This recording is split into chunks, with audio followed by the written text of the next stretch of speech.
Today we're talking about a lie, a falsehood, something that has tainted the Holocaust as a moment of absolute brutality for a long time. Because within the Holocaust, the Shoah, the Nazi persecution of the Jews, but also of the populations of Eastern Europe, the Poles, the Russians, the Roma, the Sinti, as well as other categories of people considered enemies of the Nazi state. Within all of this, there was also room for a lie. And this lie has a specific place. It is located within the current Czech Republic, in what was once a model city, a fortified city built during the Habsburg Empire, and which was transformed into a place of detention, of exchange, and above all, a place of lies. Today we are talking about the Theresienstadt ghetto, or Terezin if you prefer. Today we are talking about that egg that the Nazis turned into a showcase, the beautiful, clean showcase, the alluring showcase of their extermination plan. What was to be shown to the Red Cross inspectors, making them believe that everything that was already circulating at the time about the extermination camps was actually the real lie.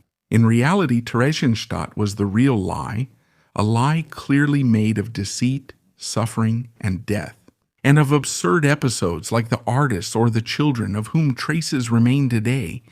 Today we're talking exactly about this, and hold on tight to your chair or armchair, because this won't be an easy journey into memory. The fortress city of Theresienstadt, whose German name means City of Teresa, was built at the end of the 18th century by Emperor Joseph II of Habsburg, designed as a military structure. The town was surrounded by walls, bastions, moats, a fortress city. Also, if you want to see one in Italy, try going to South Tyrol to visit Glorenza, or to a lesser extent, Brunico. Its closed, easily controlled structure had made Theresienstadt ideal, first for the protection, in fact, of the people, and then, with the arrival of the Nazis, for its transformation into an internment site. Czechoslovakia, which was born as a new state, the first completely new state since the Great War, first found itself stripped and then dismembered between 1938 and 1939. No one had defended Czechoslovakia. No one wanted to get involved in a war for the Bohemians, the Moravians, no one. And when the Nazis take control of Theresienstadt, they begin to assess its potential. And Reinhard Heydrich, one of the main organizers of the final solution, the man who requests and obtains the realization of the Wannsee Conference, is the one who decides to establish something in Theresienstadt, a special ghetto. The first train convoy arrives in Theresienstadt in November 1941. At that time, the town, which already had very few original inhabitants left, is cleared of its population, and it is destined to be filled with deportees, all Jews who arrived mainly from Germany and what was once Austria. The Nazi authorities begin to present Theresienstadt as an autonomous Jewish settlement. A lie sold to neutral nations like Switzerland or Sweden and to the Red Cross, which periodically asks to inspect the prison camps. Theresienstadt is presented on paper as a sort of small paradise for Jews, but it is a huge lie. The camp is under the total control of the SS, and not just any branch, the Totenkopfverbände, the branch that is responsible for the direction, administration, organization, and management of the concentration camps. Even though some areas of Theresienstadt are repainted and presented as if they have cafes, shops, even a theater, the Jews are forced to live in extremely harsh conditions. Overcrowding, food shortages, lack of medical care, disastrous sanitary conditions. The small fortress, the highest part of Theresienstadt, is used as a prison for torture, shootings, and hangings. The Red Cross never goes in there. The reason? It is presented as a military site, a place where the Red Cross has no right to enter. Here, those accommodations that, according to the Habsburgs, were meant to house about a brigade, a few thousand people, become overcrowded. Entire families or groups are crammed into cramped rooms, often without heating, let alone hygiene or privacy. Hunger is one of the main causes of suffering. The rations distributed are always insufficient and of poor quality. The soup is watered down. The bread is hard or full of worms. Many deportees manage to survive for a certain period thanks to the black market, or by sharing the little food available. One of these former deportees, Ruth Kugler, recalled, "We were always hungry." Hunger became a constant thought, something that occupied everything, obviously, in our minds. And then there were the diseases. Typhus, tuberculosis, dysentery. Anyone who gets sick has a 90% chance of dying. The bodies of the dead are transported daily to the crematorium built outside the city walls. Another survivor, Leo Strauss, wrote much later, "Every day we saw people suddenly collapse, too weak to even keep walking. Death became a normal presence in Theresienstadt. What was supposed to be the paradise ghetto was actually a hell on earth surrounded by a huge lie."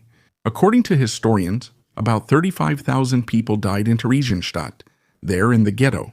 But the number of victims is much higher, because starting from the spring of 1942, after the Wannsee Conference, Theresienstadt was transformed into something else. It became a transit camp towards death. Transports arrive coming from what was once Austria. From all over Germany, they stop, they unload.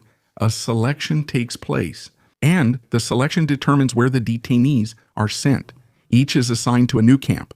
Some go to Auschwitz, some to Treblinka. The Jews, and especially the Germans, are loaded up and sent to Riga to die far away in Oslin, the former occupied Baltic states. Theresienstadt is defined on one hand as the Nazi regime's need to present a good, positive, appealing lie. On the other hand, it was to store the last former Jewish soldiers, former prominent representatives of Jewish intelligence, the last former beneficiaries of the now defunct legal benefits. And on the other hand, as a sorting camp, as if they were cattle. A writer, Helen Adler, described the ghetto as a waiting room of hell. The convoy would arrive. The cargo was thrown onto the platform. The selection took place. Some would leave on another train, while others stayed for a few days, still hoping to survive. Some would remain there for a long time, but they couldn't know it. Some, just after getting off the train, would immediately board another train to another destination. It was a constant atmosphere of anguish. You could never know what would really happen. But as we said, Theresienstadt is also the place of lies. When Red Cross visits are authorized before the inspectors arrive, the camp is redone through a makeover operation. The facades are repainted with bright colors. Flower beds are even planted. Shops that don't exist are opened. Concerts are organized. Thousands of sick or malnourished prisoners are deported to Auschwitz for the occasion, just to prevent the overcrowding from being seen. It was all a show, Benjamin Mermenstein would have said. A performance staged for those who didn't know what Theresienstadt was. Upon their arrival at the camp, the Red Cross inspectors see children singing, people strolling, and they listen to music. They are deceived by what is nothing more than a staged performance, and a rather macabre one at that. The Nazis, almost amused by all this, even go so far as to shoot a film, a short documentary, to be shown abroad in neutral countries, to show how Theresienstadt is, after all, a peaceful, organized, and calm community. Nothing to do with the rumors going around about persecutions, the summary executions by the Einsatzgruppen, or even worse. They still don't know about the gas chambers, the industrial crematoria. Nothing is known yet. The cruelty of the manipulation is extreme. Many of the prisoners used in the film, as soon as the filming was over, were deported and killed. There must not be any trace left, not even of those who, against their will, took part in the lie. But despite these terrible conditions in Theresienstadt, thanks to the presence of musicians, writers, poets, and teachers, a kind of internal moral resistance takes place. There isn't the physical strength to oppose the abuses, as happened in Sobibor or in other camps. By the way, you can find the video about the Sobibor uprising on the channel. They preferred moral survival, a cultural resistance. Victor Ullmann, Pavel Haas, and Gideon Klein are some of the composers who were deported to Theresienstadt. Ullmann wrote about this. We did not sit down and weep by the rivers of Babylon. Our desire to create art in Theresienstadt was proportional to our will to live. In the Ghetto, a children's opera was also performed, called Brundabar, composed by Hans Krasse. It's an opera that tells the story of two siblings who, together with their friends, managed to defeat a tyrant.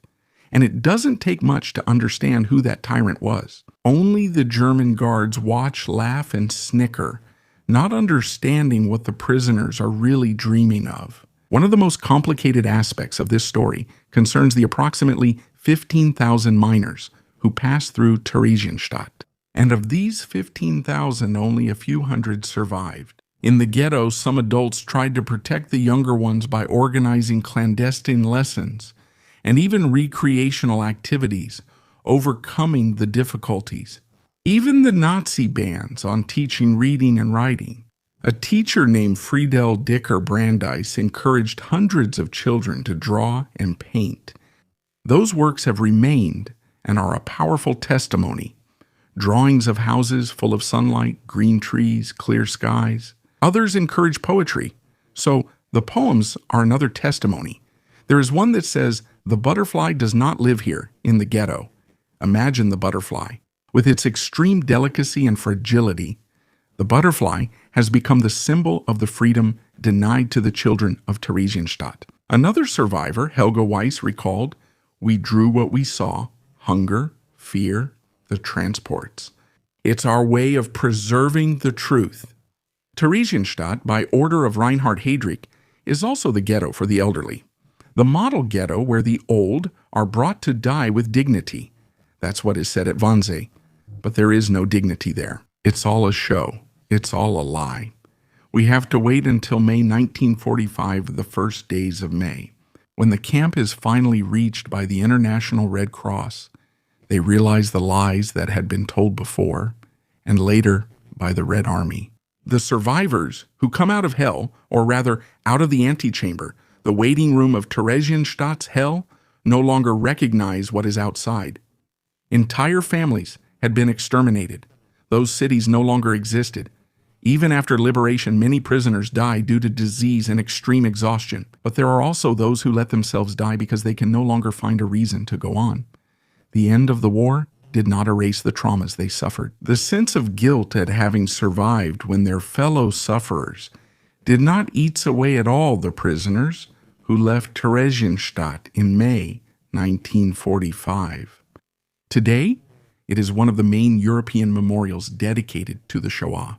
The houses, the barracks, the crematorium, the cemetery, and the small fortress are museums that preserve documents, photographs, and testimonies. Visiting Theresienstadt means coming into contact with a story that is not only about the past. The Ghetto shows just how far propaganda, dehumanization, racial hatred, and the will to lie can go. Of a totalitarian state that aims at nothing but the destruction of everything it does not like. The testimonies of those who survived continue to be a fundamental part of our memory because they do not only tell of suffering but also of human resistance, including spiritual resistance, even in extreme conditions. Resisting in Theresienstadt remains a universal warning. Its walls today remind us how civilization can be overwhelmed by barbarism, when indifference takes the place of moral responsibility, when what we consider right and proper is set aside, when lies cover up crimes, when the suffering of women, the elderly, and children is exploited for vile purposes, to tell a lie, to make the whole world believe that the will to wipe out entire ethnic groups from the face of the earth is just an illusion, something told by others, that it isn't happening, when in reality it was from Theresienstadt that the death convoys departed, headed to the extermination camps, headed to the killers. They supplied that continuous assembly line of death, which had been decided at the highest level in Berlin, and which had a vital, essential hub right in what had once been an Habsburg fortress city, and which had lost its function, in favor of a place of suffering, of hunger, of disease, and worst of all, of an embarrassing lie.